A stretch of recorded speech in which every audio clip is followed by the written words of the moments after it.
मनुष्याच्या जीवनामध्ये सुद्धा तीनच टप्पे आहेत. मनुष्याच्या जीवनातही तीन टप्पे आहेत ना. पहिला टप्पा सांगितला बालपण, दुसरा टप्पा सांगितला तरुणपण आणि तिसरा टप्पा सांगितला म्हातारपण.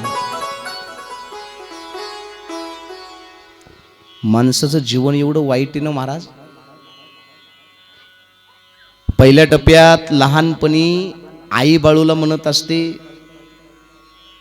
आमच्या बाळूला तर काही कळतच नाही. दुसरा टप्पा तरुणपण, तरुणपणामध्ये बायको म्हणते आमच्या त्यांना तर काही कळत नाही.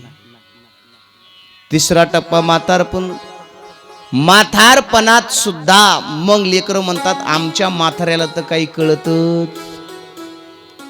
माणसाला नेमकं कधी कळतं मला हेच कळत नाही. मी सांगतोय ते कळतंय ना, मी सांगतोय ते तर कळतंय ना. काही काहीला कळत नाही, अजून हेच कळत नाही. एक वाक्य लक्षात ठेवा, 25 वर्षापर्यंत माणसाला खरंच काही कळत नाही आणि एकदा 50 वर्ष होऊन गेले की नंतर कळून काही फायदा नाही. जीवनात मधले जे 25 वर्ष आहेत ते फार महत्वाचे आहेत. परमार्थ जरी करायचा असेल तर या मधल्या 25 वर्षामध्ये परमार्थ करून घ्यायचा. अमोल महाराज, राजीभाऊ महाराज, उद्योग धंदा व्यवसाय जरी करायचा असेल तर या मधल्या 25 वर्षातच करून घ्यायचा. पैसा जरी कमवायचा असेल तर या मधल्या 25 वर्षातच कमवायचा. पहिले 25 वर्ष आपले बालपणात म्हणजे जात असतात. त्या 25 वर्षात माणसाला काही कळत नसतं आणि पुढचे एकदा 50 वर्ष होऊन गेले की कळूनही काही फायदा नाही. तसे 3 टप्पे आपल्या जीवनाचे सांगितले. तसे या 3 संहिता अत्यंत महत्वाच्या आहेत. त्यातील विद्येश्वर संहितेमध्ये आपण काल प्रवेश केलाय. विद्येश्वर संहिता, या विद्येश्वर संहितेमध्ये भगवान शंकराच्या पूजेचं महत्व सांगितलेलं आहे. मी काल तुम्हाला सांगितलं होतं भगवान शंकराची पूजा करत असताना आपण कशी पूजा केली पाहिजे, भगवान शंकराला काय अर्पण केल्याच्या नंतर काय फळ प्राप्त होते. सुरुवातीला एक गोष्ट क्लिअर करतो,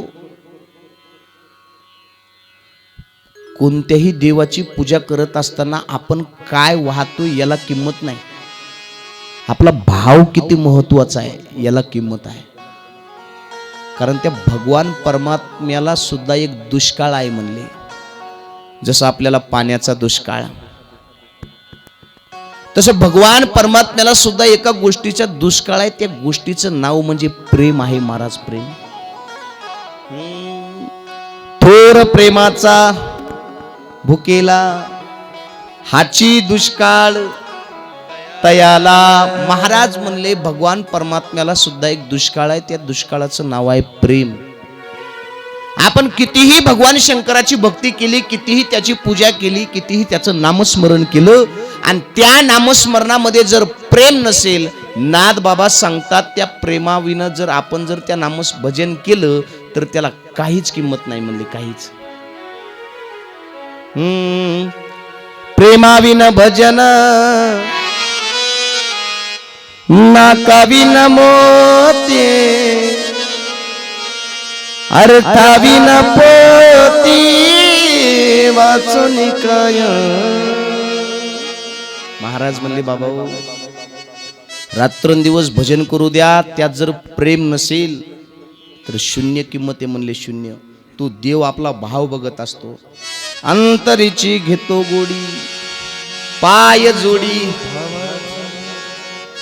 सोपं सांगू का महाराज, आपण दिसतो कसे याला अजिबात किंमत नाही, आपण वागतो कसे याला फार महत्व आहे. आपण वागतो कसे याला फार महत्व आहे. तो देव आपला भाव बघत असतो, भाव. एक हिंदीमध्ये सुंदर वाक्य लक्ष दिलं तर तुमच्या लक्षात येईल. आपण दिसतो कसे याला महत्व नाही, आपण वागतो कसे याला फार महत्व असतं. ऐका, इरादे कितने भी बुरे हो, थोडंसं लक्ष देऊन ऐका. इरादे कितने भी बुरे हो लोग आपको आपके दिखावे से जानते हैं। ऐका ऐका ऐका, इरादे कितने भी बुरे हो लोग आपको आपके दिखावे से जानते हैं, और दिखावा कितना भी अच्छा हो ऊपर वाला आपको आपके इरादे से जानता है। आपण लोकांना किती देखावा दाखवतो याला महत्व नाही, तो भगवान परमात्मा आपला भाव पाहत असतो। कहिन लगे भावची कारण भावची कारण कहिन लगे भावची कारण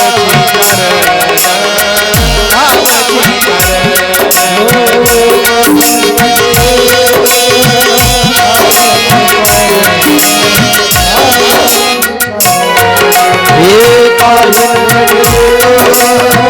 भावचे कारण भावचे कारण तुका मने आला तुका मने आला काहीन लगे भावची कारण भावची कारण काहीन लगे भावची कारण भावची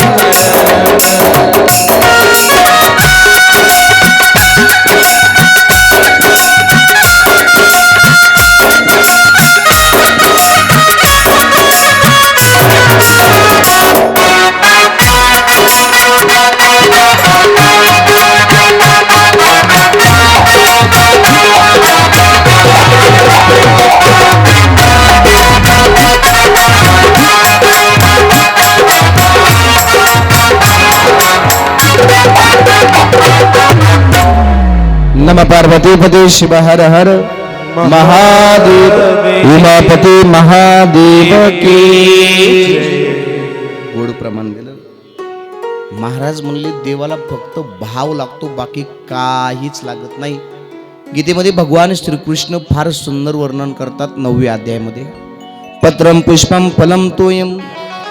तुम्ही त्या देवाला पान अर्पण करा, फूल अर्पण करा, काही अर्पण करा, फक्त भक्ती भावाने करा। आपला भाव मनी नाही भाव मनी देवा मल्लप्पा, मनी नाही भाव मनी देवा मल्लप्पा, देव आशान पावायचा नाही रे, देव आशान पावायचा नाही रे, देव का बाजारचा भाजीपाला नाही रे, देव का बाजारचा भाजीपाला नाही रे, देव का बाजारचा भाजीपाला नाही रे, देव बाजारचा भाजीपाला नाही रे, देव बाजारचा भाजीपाला नाही रे। मनी नाही भाव मनी देवा मल्लप्पा, मनी नाही भाव मनी देवा मल्लप्पा, देव आशान पावायचा नाही रे, जय हो। देव का आशान पावायचा नाही रे, देव का बाजारचा भाजीपाला नाही रे, नाही रे, देव का बाजारचा भाजीपाला नाही रे, देव का बाजारचा भाजीपाला नाही रे, देव बाजारचा भाजीपाला नाही रे, भगीरथ देव त्याला बंडीरथ घे, एक तारी तारी भगीरथ देव त्याला बंडीरथ घे, सोन्याचा देव त्याला चोरच घे, हे भगीरथ देव त्याला बंडीरथ घे, सोन्याचा देव त्याला चोरच घे, देव आशान देव आशान देव आशान पावायचा नाही रे, देव का आशान पावायचा नाही रे, देव का बाजारचा भाजीपाला नाही रे, देव का बाजारचा भाजीपाला नाही रे, देव का बाजारचा भाजीपाला नाही रे, नाही रे, नाही रे। ताली वाजवा आमच्या निळकंठ महाराजांसाठी। देव का बाजारचा भाजीपाला नाही रे।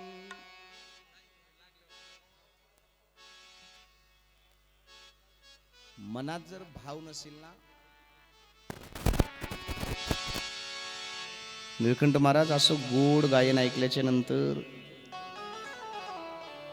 असे गोड प्रमाण दिल्याच्या नंतर असं वाटतंय अमोल महाराज, विकास महाराज खिशात हात घालावा, 500 रुपये काढावे आणि आमच्या निळकंठ महाराजाला बक्षीस म्हणूनच द्यावं।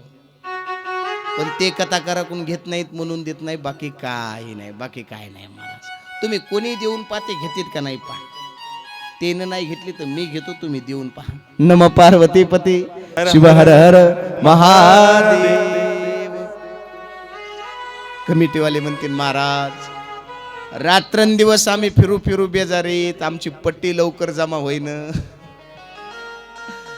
आणि तुम्हाला 500 रुपये देतात होई देतात. महाराज शेलगावचे लोक लय उदार आहेत. धार्मिक कार्याला आपल्याकडून काहीतरी सत्कार्य घडलंच पाहिजे. हा नामसप्ताह म्हणजे कोणाच्या घराचा नामसप्ताह नाही महाराज, आपण सर्वजण मिळून करत असतो. किती झटतात हो एक कमिटीतली पोरं.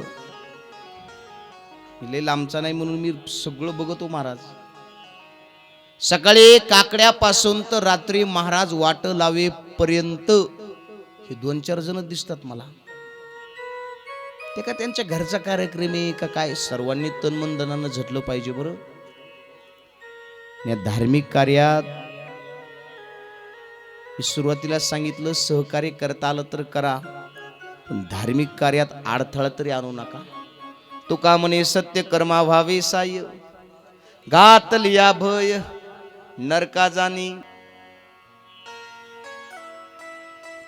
भाव जर नसेल तर आपल्या पूजेला काहीही किंमत नाही. मनी नाही भाव मने देवा मला पाव. आपल्या मनात जर भाव नसेल, विद्येश्वर संहितामध्ये भगवान शंकराच्या पूजेचं महत्व सांगितलं.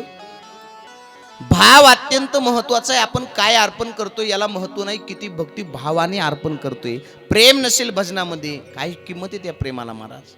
प्रेमाविन भजन नाकाविन मोती. नाकच नसेल, कितीही मोठा दागिना असू द्या, त्या दागिन्याला काय किंमत आहे हो महाराज, काय किंमत आहे त्या दागिन्याला. निळकंठ महाराज आमच्या गावात एक बाई आहे, नाव सांगित नाही, जवळच गावे, सगळ्याचे ओळखीचे, आपलं मोगम चलू देऊ. त्या बाईला नाक नव्हतं महाराज, नाकाविनं मोती. नवरा जरा हौशी होता, परभणीला गेला, त्यानं सुंदर असं फायबरचं नाक आणलं.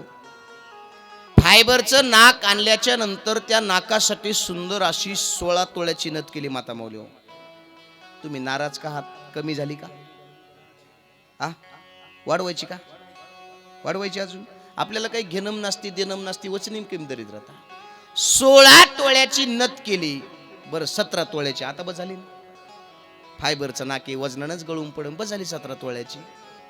17 तोळ्याची नथ केली. गावात फिरू लागली. गावात फिरत असताना प्रत्येकाला सांगू लागली, आमच्या तेहीनं केली, आमच्या तेहीनं केली. तेहीनं कळती ना, तेनं हा हे चांगलं कळतं म्हणा आम्हाला. नाही कळायला ते का शिवपुराणे का आहे का नाही, हे चांगलं कळतं आम्हाला. सगळ्या गावात फिरू लागली. फिरत असताना प्रत्येकाला सांगू लागली, आमच्या त्यांनी केली, आमच्या त्यांनी केली. जवळून आमचे कबीरदास महाराज जात होते. कबीरदास महाराजांनी हा प्रसंग पाहिला आणि एक सुंदर दुहात लिहिला. निधी जिस यार ने सुमिरत